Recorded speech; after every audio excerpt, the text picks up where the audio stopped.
The stars looked cold and angry from the bridge of the Valari warship. Naya stood with her hands behind her back, watching the distant light of Earth's sun. Her silver eyes showed no emotion, but inside her chest her heart beat fast with anger. "The humans will pay for what they did," said Commander Voss, her superior officer. He was old and had many scars on his blue skin. "Your brother Zeno and thousands of others died because of their ships." Naya nodded. She could still remember the day the news came. 3 colony ships destroyed, families torn apart. Her little brother, who loved to paint pictures of distant worlds, was gone forever. The human deep space probes had attacked without warning. "We understand our mission," said Kira, Naya's younger sister. She stood beside her, shorter but just as determined. Her silver hair was tied back tight and her hands glowed softly with blue energy. "We will make their technology fail. We will watch their governments fall apart." The commander smiled, showing sharp white teeth. "Good. The biosuits will make you look human. Your ship is ready. Remember, you are not there to kill them quickly. We want them to suffer slowly, just like our people did." The sisters walked to their small ship. The biosuits felt strange on their skin. The technology would change how they looked and make them seem human. But inside, they would still be Valari warriors. As their ship flew toward Earth, Naya thought about her powers. She could read minds and change how people felt. It would be easy to make humans hate each other. Kira could touch any machine and make it work for her. She could destroy their computers and networks without anyone knowing it was her. "Do you think it will hurt?" Kira asked quietly. "Living as humans, I mean." "Pain is good," Naya replied. "It will remind us why we are there." But as Earth grew bigger in their window, Naya felt something strange. The planet was beautiful.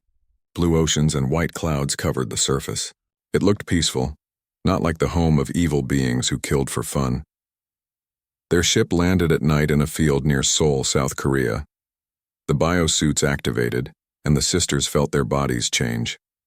Their blue skin became pale pink. Their silver eyes turned brown. Their pointed ears became round. They looked in a mirror and saw human faces staring back. "I feel sick," Kira said. "The feeling will pass," Naya told her, though she felt sick too. They hid their ship and walked toward the city. The lights were bright and colorful. They could hear music and laughter coming from buildings. People walked on the streets, talking and smiling. Children played in parks even late at night.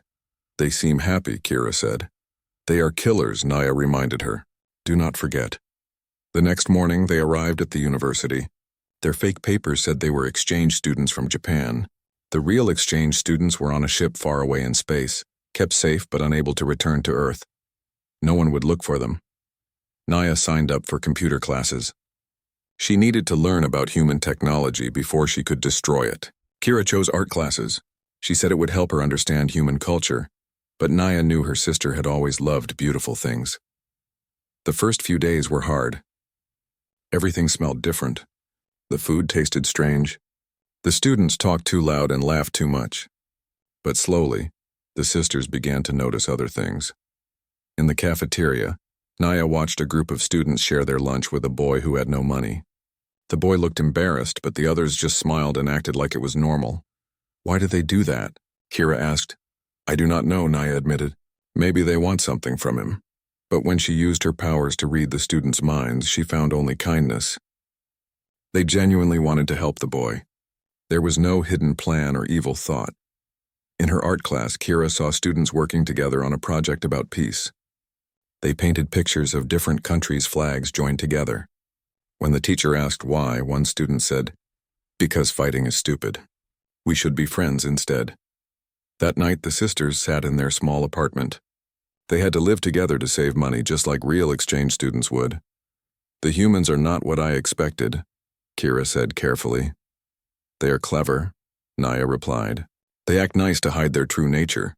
But even as she said it, Naya was not sure. She had read many minds that day. The humans thought about normal things: homework, friends, family, food, love, fear, hope. They seemed just like Valari people, but with round ears and different colored skin. "Maybe we should watch them longer before we start the mission," Kira suggested. Naya wanted to say no. They had orders. They had a duty to their dead brother. But something made her pause. "One more week," she said finally. "We need to understand them better to hurt them more." Kira smiled, and for a moment she looked like the happy little girl she had been before the war. One more week. Outside their window, Seoul continued to live and breathe. Lights twinkled like stars. Cars moved like rivers of light. People walked and talked and laughed and cried just like people everywhere. Naya touched the small picture of Zeno she carried in her pocket.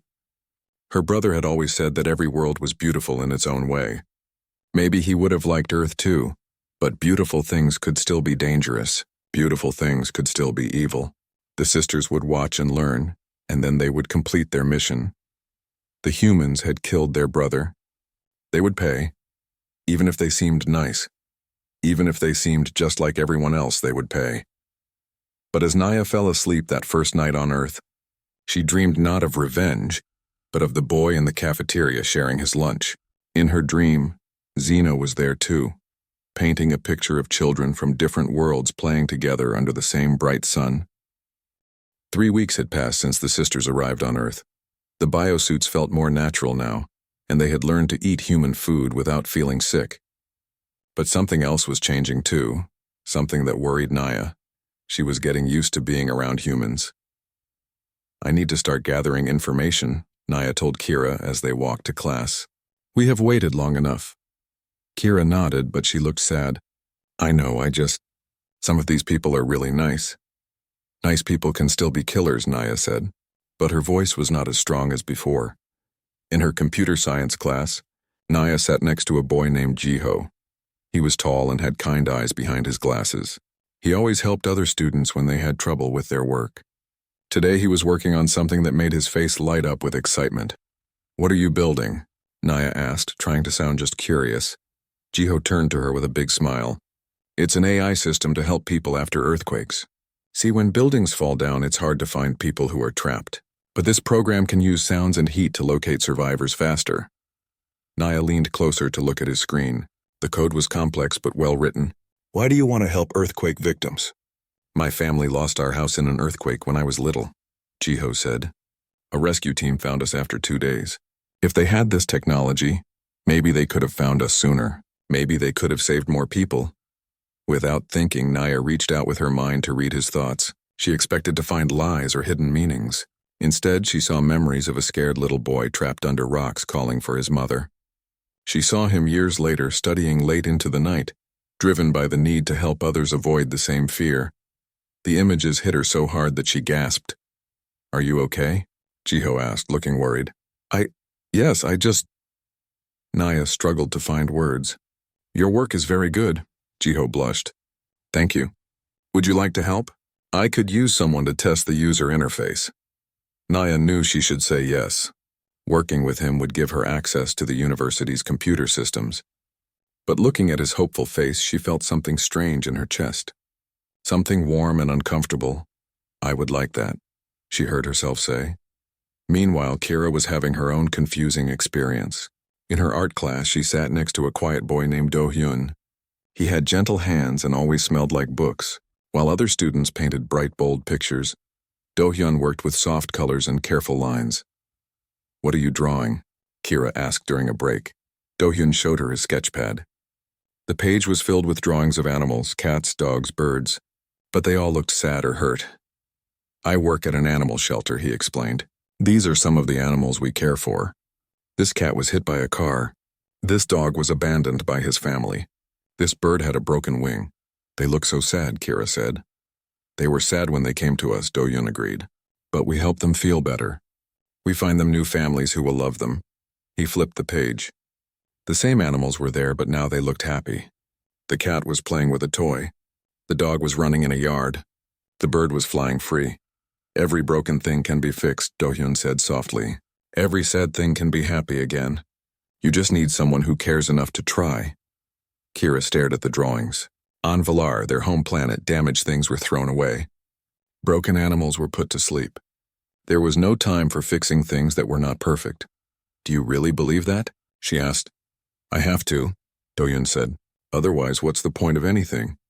That afternoon, Kira found herself walking to the animal shelter where Do-hyun worked. She told herself she was gathering intelligence about human behavior. But really, she just wanted to see the place he had talked about. The shelter was noisy and smelled like cleaning supplies and animal fur. Do-hyun was in a room full of cages, gently holding a small kitten. "Oh," he said when he saw her. "What are you doing here?" "I was curious," Kira said honestly. Do-hyun smiled. "Would you like to help?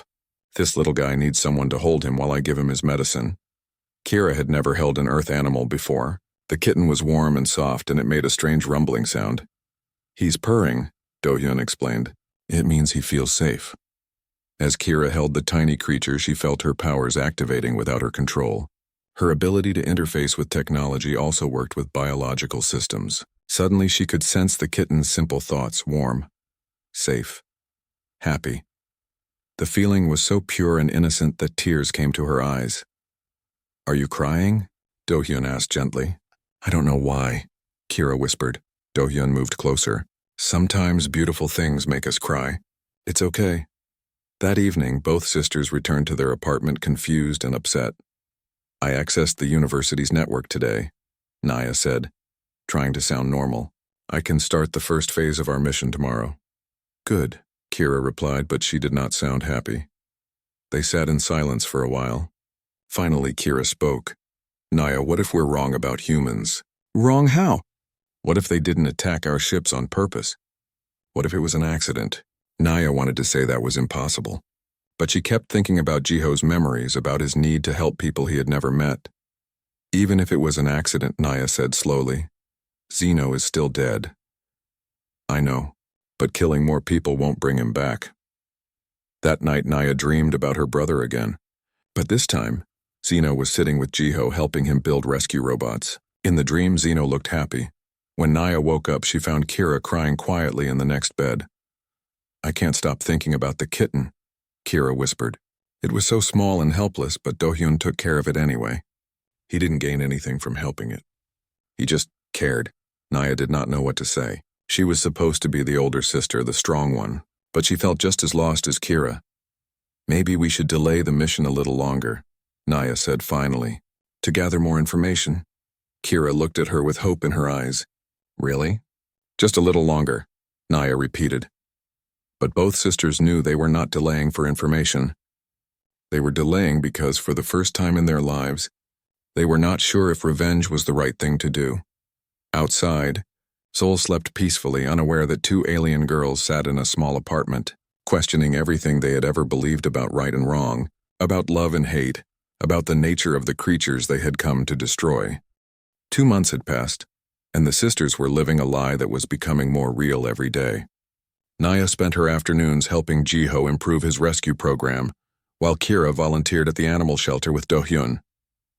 They told themselves they were still gathering intelligence, but the truth was simpler and more frightening. They were falling in love. The realization hit Naya one evening as she watched Jiho work. He had been coding for 6 hours straight, trying to solve a problem with the earthquake detection system. His hair was messy, his glasses were crooked, and he had forgotten to eat lunch again. "You should rest," Naya said, touching his shoulder gently. Jiho looked up at her and smiled. That smile made her heart do something strange, something that felt like flying and falling at the same time. "I can't rest yet," he said. "There's another earthquake in Turkey. If I can fix this bug, the rescue teams could save more people." As he spoke, Naya felt his emotions through her psychic powers. He was tired and frustrated, but underneath that was something stronger. A burning need to help, to make the world better, to prevent other children from feeling the fear he had felt. Naya realized that she was not just reading his mind anymore. She was sharing his feelings. When he hurt, she hurt. When he was happy, she felt light as air. This was not supposed to happen. Valari warriors did not care about aliens. They certainly did not fall in love with them. Meanwhile, Kira was having her own crisis. She was sitting in the park with Do-hyun, watching him sketch the sunset. His hands moved with such gentle precision, capturing the light on paper like he was saving something precious. "Why do you always draw beautiful things?" Kira asked. "Because there's enough sadness in the world already," Do-hyun said without looking up. "I want to remind people that beautiful things exist too." Kira felt her biosuit flicker. The stress of her conflicted emotions was making the technology unstable. For just a moment, her true blue skin showed through on her hand. Do-hyun noticed immediately. He was an artist, trained to see details others missed. "Kira," he said quietly, setting down his pencil. Your hand? Panic flooded through Kira. The biosuit flickered again, and this time her silver hair showed through the brown disguise. I can explain, she said quickly, but even as she spoke, the suit began to fail completely. The stress was too much. All the weeks of pretending, all the guilt about her mission, all the confusion about her feelings for Do-hyun crashed together. The biosuit shut down with a soft electronic whine. Do-hyun stared as Kira's true form was revealed. Blue skin that seemed to glow in the sunset light, silver hair that moved like liquid metal, eyes that sparkled like stars. She was beautiful in a way that was clearly not human. Kira waited for him to scream, to run, to call for help. Instead, Do-hyun reached out slowly and touched her blue cheek. You're beautiful, he whispered. Are you in trouble? Do you need help? The gentleness in his voice broke something inside Kira. She started crying, tears that glowed softly blue in the fading light. I'm not who you think I am, she sobbed. I came here to hurt you, to hurt all humans, but I can't do it anymore because I love you and I don't know what to do. Do-hyun pulled her into his arms, not caring that she was alien, not caring that other people in the park were starting to stare. Then don't do it, he said simply. Stay here with me instead. When Kira called Naya in panic, her sister rushed to the park. She found them sitting on a bench together, Do-hyun holding Kira while she cried. He knows, Kira said when she saw Naya. Naya's first instinct was to use her powers to make Do-hyun forget what he had seen. But when she looked into his mind, she found only love for her sister and concern for her well-being. There was no fear, no disgust, no plan to betray them. We need to tell Jiho too, Naya said finally. They went to Jiho's apartment together. When he opened the door and saw Kira's true form, his eyes went wide behind his glasses. So that's why you're so good with computers, he said after Naya explained everything. You're not human. Are you afraid? Naya asked. Jiho thought for a moment. Should I be? Are you going to hurt people? That was the plan, Naya admitted. But everything has changed. Then no, Jiho said. I'm not afraid. I'm confused and I have about 1,000,000 questions, but I'm not afraid. Over the next few hours, the sisters told the whole story. The destroyed colony ships, their dead brother, the mission of revenge, their growing doubts and feelings. When they finished, both men sat in stunned silence. So the human probes destroyed your ships, Jiho said slowly. But that doesn't make sense. Our deep space probes don't have weapons. They're just for exploration and communication. The evidence was clear, Naya said. The energy signatures matched human technology. Jiho frowned and pulled out his laptop. Can you show me the data your people collected?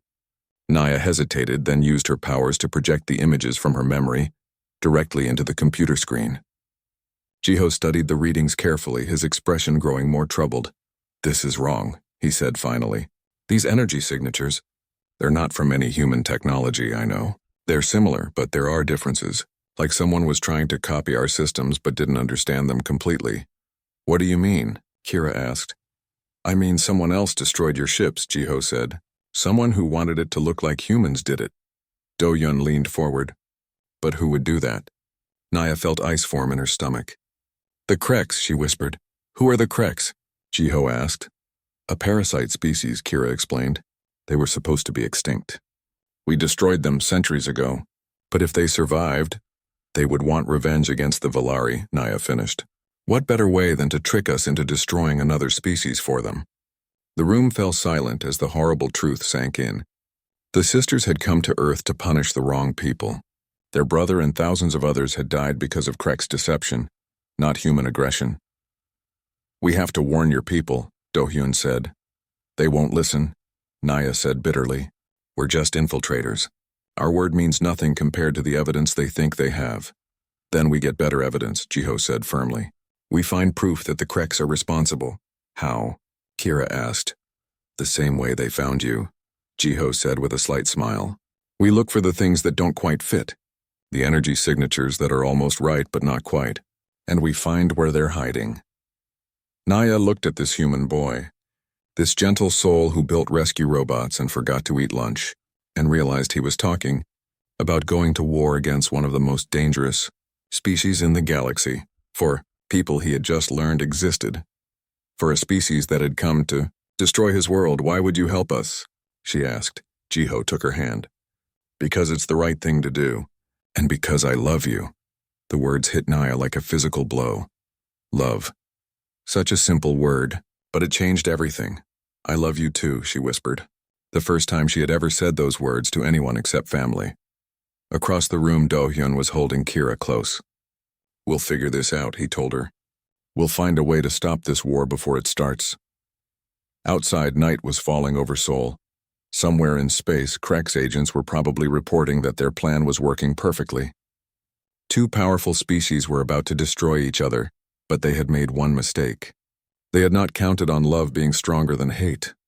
They had not planned for two alien girls to find something worth protecting on the world they came to destroy. Finding the Kreks would not be easy. They were masters of hiding, and they had been planning this deception for years. But Jiho had an idea that might work. If they're copying human technology, he explained as the four of them sat around his computer, they have to be studying it somewhere. That means they need to be close enough to intercept our signals and scan our equipment. But space is huge, Do-hyun pointed out. They could be anywhere. Not anywhere, Naya said, understanding Jiho's logic. They need to be close enough to Earth to steal your technology, but far enough away that you won't detect them easily. Kira nodded. And they would want to hide somewhere that looks natural, like asteroids or dead satellites. For 3 days they worked together, combining human creativity with Valari technology. Jiho wrote programs to analyze all the space junk and asteroids around Earth. Naya used her psychic powers to search for any mental activity in supposedly empty space.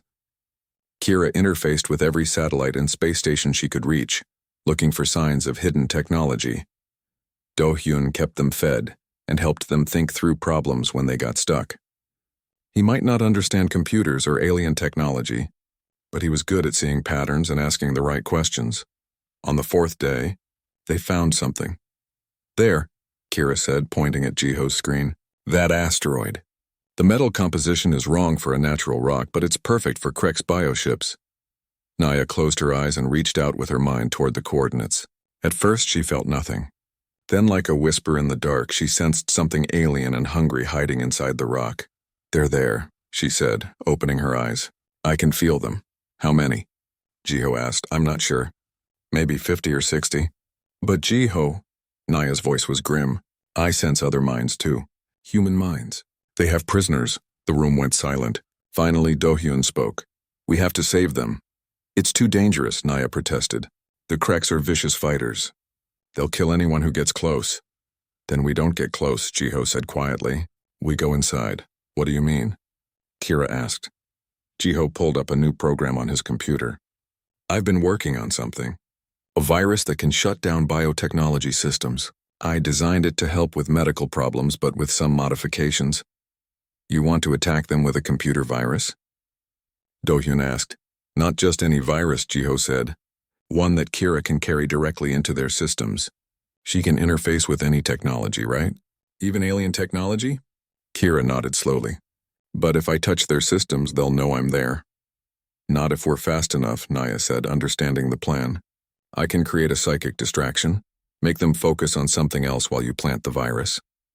And then what? Do-hyun asked. Then we get evidence of what they've done, Jiho said. We record everything. Their plans, their involvement in destroying the Valari ships, proof that humans are innocent. It was a dangerous plan. If they failed, they would all probably die. But if they did nothing, the Valari fleet would arrive soon and millions of humans would die instead. That night, as they prepared for the mission, Naya found herself alone with Jiho on his apartment balcony. The city spread out below them, lights twinkling like earthbound stars.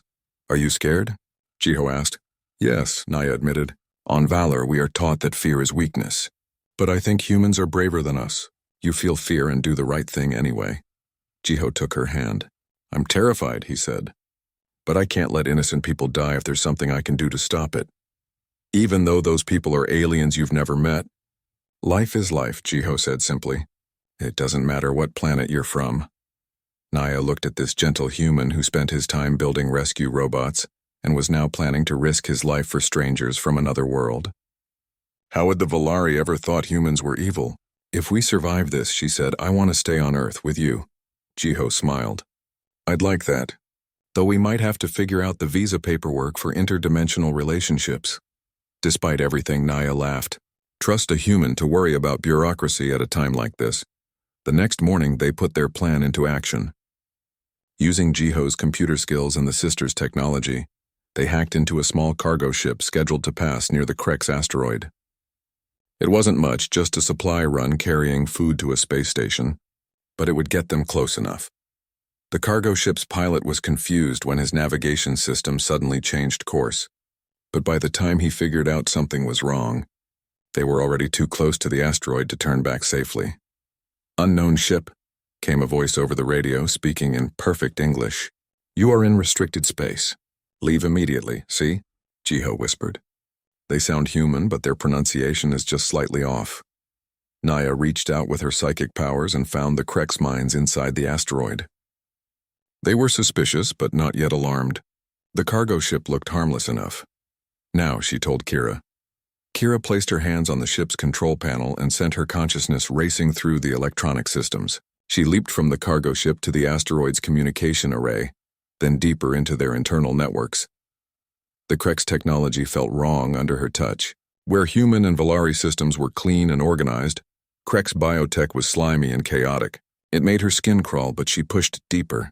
She found their main computer core and planted Jiho's virus, but as she prepared to retreat, she sensed something that made her stop. Memories. Not just data, but actual recorded experiences from the Krex who had attacked the Valari ships. "Naya," she whispered, "I've found something. I'm downloading it now." But the Krex had noticed the intrusion. Alarms began blaring inside the asteroid, and Naya felt their minds turning toward the cargo ship with deadly intent. "They know we're here," Naya said.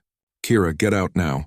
Kira tried to disconnect, but the Krex systems were fighting back, trying to trap her consciousness inside their network. She could feel her mind being pulled deeper into their alien technology. Do-Yun saw her body convulsing as she fought to escape. Without thinking, he grabbed her hand. "Kira, come back to us." His touch somehow gave her strength. She ripped her consciousness free from the Krex systems just as the virus activated. Through the asteroid's cameras, they watched as Krex bioships began shutting down one by one. "The prisoners," Naya said urgently. "They're trying to kill the human prisoners before they escape." There was nothing they could do from this distance. They could only watch as the humans inside the asteroid tried to flee their dying prison. Some made it to escape pods. Others didn't. "I got the memories," Kira said weakly. "Everything. The attack on the Valari ships, their plans to start a war, all of it. They had the evidence they needed, but the cost had been higher than any of them wanted to think about." As they flew back to Earth, Jiho worked to decode the Krex memories Kira had stolen. What he found made them all sick. The Krex had been planning this for decades. They had studied both human and Valari technology, learning to copy energy signatures and weapon patterns. The attack on the Valari colony ships had been just the beginning. They planned to let the two species destroy each other, then emerge to take over both worlds. "We have to get this to your people," Do-Yun said. "How long before the Valari fleet arrives?" Naya checked her internal chronometer. 5 days. Maybe 6. Will they listen to this evidence? "They have to," Naya said. "But just in case." She activated her emergency beacon, sending a signal directly to the Valari command ship. It would let them know she and Kira were alive and had urgent information. What she didn't expect was the response that came back. Immediately, "Naya, Kira." The voice was deep and familiar and made both sisters freeze in terror. "Father," Naya whispered. Admiral Vex, their father and commander of the Valari fleet, was already here, and he sounded very angry. The Valari fleet hung in space like angry metal clouds. Hundreds of ships surrounded Earth, their weapons pointed at the blue planet below. Admiral Vex's flagship was the largest, a massive black vessel that looked like a predator ready to strike. "You will come aboard immediately," Admiral Vex commanded over the communication link. "Both of you, alone." "Father, we have evidence," Naya said quickly. "The humans didn't attack our ships. It was the Krex. They're still alive, and they've been planning this for years." Silence. Admiral Vex's voice was full of rage. "You have been corrupted by these creatures. You will come aboard now, or I will consider you traitors to our people." Jiho and Do-Yun looked at the sisters with worry. "We're coming with you," Jiho said firmly. "No." Naya shook her head. My father will kill you the moment he sees you. Then we'll have to make sure he listens before he has the chance, Do-hyun said. Against all sense and safety, the four of them took a shuttle up to the Valari flagship. As they docked, Naya could feel the hatred radiating from the Valari crew. To them, Jiho and Do-hyun were the enemy, members of the species that had killed their families and friends. Admiral Vex was waiting in the shuttle bay with 50 armed guards. He was tall and intimidating, with scars covering his blue skin and eyes like frozen silver. When he saw his daughters with the two human boys, his face twisted with disgust. "So it is true," he said coldly. "My daughters have become pets to the creatures that murdered their brother. Father, please listen," Kira begged. "We found proof that the humans are innocent." "Proof?" Admiral Vex laughed, but the sound was harsh and bitter. "What proof could justify betraying your own species? What proof could make you care more about these aliens than your own family?" "This proof," Naya said, and activated the recording device that held the Krex memories. The holographic display showed everything. Krex ships attacking the Valari colonies, Krex commanders planning to disguise their weapons with human energy signatures, Krex leaders laughing as they talked about watching two powerful species destroy each other. For a moment, Admiral Vex was silent. Then his face grew even angrier. "Lies," he snarled. "Clever human lies designed to save their worthless lives." "It's not lies." Kira stepped forward. "I pulled these memories directly from Krex minds. You taught me how to verify memory downloads. Check them yourself." But Admiral Vex was beyond reason. Grief and rage had consumed him for too long. He couldn't accept that his son had died for nothing, that his planned revenge was based on deception. "Even if this is real," he said, "the humans are still weak, still inferior. The galaxy will be better without them." "No," Naya said quietly. "The galaxy will be poorer without them." Admiral Vex stared at his eldest daughter. "Explain." "Humans don't just survive, Father. They grow, they create, they help each other even when there's no benefit to themselves." Naya looked at Jiho. "This human spends his life building machines to save strangers. He risks his life for people he's never met. And this one," Kira said, taking Do-hyun's hand, "heals broken things just because they deserve to be whole again. They don't throw away damaged creatures like we do. They fix them." Admiral Vex's expression was cold stone. "You speak like they have corrupted you completely." "No," Naya said. "They've shown us what we could become, what we should have been all along." "Enough." Admiral Vex raised his hand and energy crackled around his fingers. "You are no longer my daughters. Guards, kill the humans and put these traitors in prison. We attack Earth in 1 hour." The guards raised their weapons, but before they could fire, alarms began blaring throughout the ship. "Admiral," a communication officer ran into the shuttle bay. "We're under attack. Unknown ships appearing from the asteroid field." The Krex had revealed themselves. The virus Jiho and Kira had planted had forced them out of hiding, but they weren't defeated. They were angry. Through the ship's windows, they could see Krex bioships swarming toward both the Valari fleet and Earth. The ships looked like giant insects, all claws and teeth and hunger. "How many?" Admiral Vex demanded. "Hundreds, sir. Maybe thousands." "They were hiding all through the system." Admiral Vex stared in shock. This was not the war he had planned. This was something much worse. "Father," Naya said urgently, "we have to work together. The Krex want both our species dead. Humans can help us fight them." "Humans are weak," Admiral Vex replied automatically, but uncertainty flickered in his eyes. "Then let us prove you wrong," Jiho said, speaking for the first time since they had boarded. Admiral Vex turned his cold gaze on the human boy. "You dare speak to me?" "Someone has to," Jiho said calmly. "Your daughters are trying to save both our worlds, and you're too proud to listen." For a moment, Naya thought her father would kill Jiho on the spot. Then another alarm sounded. "Admiral, the Krex are jamming our communications. We can't coordinate with the fleet." "But I can," Kira said quickly. "My abilities work on both human and Valari technology. I can create a link between your ships and Earth's defense systems." Admiral Vex hesitated. Around them, the battle was getting worse. Krex ships were tearing into the Valari fleet, and Earth's primitive weapons couldn't stop them either. "Do it," he said finally. Kira placed her hands on the ship's communication array and reached out with her powers. She connected Valari tactical systems with human satellites, creating a network that neither species could have built alone. "Naya," she called, "I need your help." Link the minds of the pilots so they can coordinate. Naya had never tried to connect so many minds at once, but she reached out with her psychic abilities. Suddenly, every Valari pilot and every human fighter could share information instantly. The effect was immediate.